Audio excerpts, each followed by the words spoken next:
In a span of just 6 days, a parody political platform called the Cockroach Party gathered more online followers than the world's largest political party. Many observers immediately framed this as a Gen Z revolt, driven by youth unemployment, rising inflation, or a general frustration with the moral decay of politicians. But the anger driving 22 million Indians toward a literal insect has a much older origin. This fatal flaw was actually written in a London boardroom in 1885. The British authored a mathematical voting algorithm for their colonies, known as the first-past-the-post system. India's political dysfunction is a mathematical inevitability of playing the game by a broken, rigged set of rules. This diagram shows a dinner order for 10 friends who have to share a single dish. 4 vote for pizza, 3 for biryani, and 3 for burgers. Under first past the post, pizza wins simply because it has the most votes, even though 60% of the table explicitly wanted something else. When we map this math onto modern Indian elections, we see the identical distortion. Over the last 3 national elections, the ruling party secured absolute power with roughly 31 to 37% of the vote share. That leaves 60% of the voting public totally unrepresented. Take a typical 4-way constituency race with 20 million voters divided across different communities. To win the seat, a candidate does not need 50% support. They only need to edge out the competition, a feat that often requires just 25 to 28% of the total vote.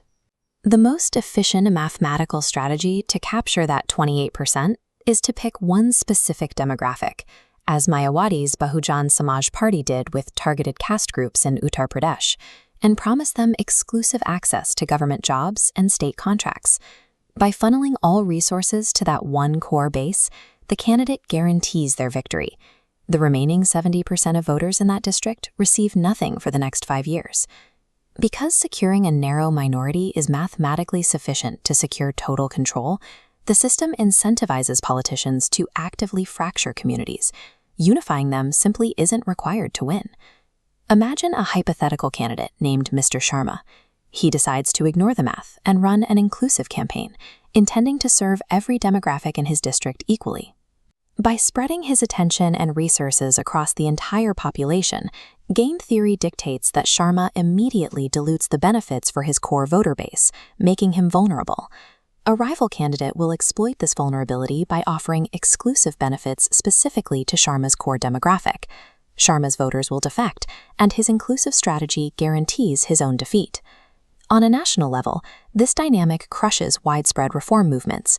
You can build a coalition of 15 million educated voters scattered across the country who demand systemic change. But because those votes are distributed thinly across 543 individual seats, they yield 0 representatives.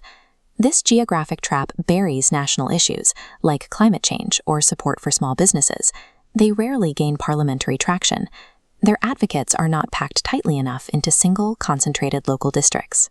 The first-past-the-post rulebook actively filters out clean, unifying candidates, while effectively burying the national ideas that could bridge our divides. After World War II, Germany surveyed its ruined landscape and recognized the urgent need to engineer a democratic system resistant to radical hijackers. This animation illustrates their solution: proportional representation.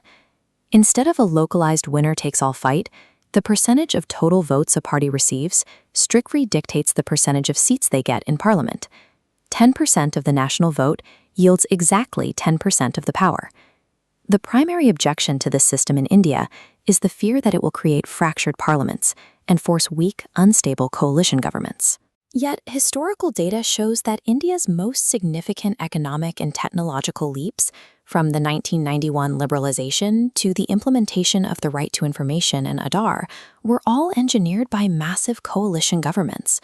Proportional representation brings these backroom alliances into the light, making them mathematically honest and directly accountable to the specific vote shares they hold. A poorly designed proportional system carries heavy risks. Italy adopted it without strict barriers, resulting in 69 unstable governments since 1946. Germany avoided this chaos with a strict 5% national vote threshold.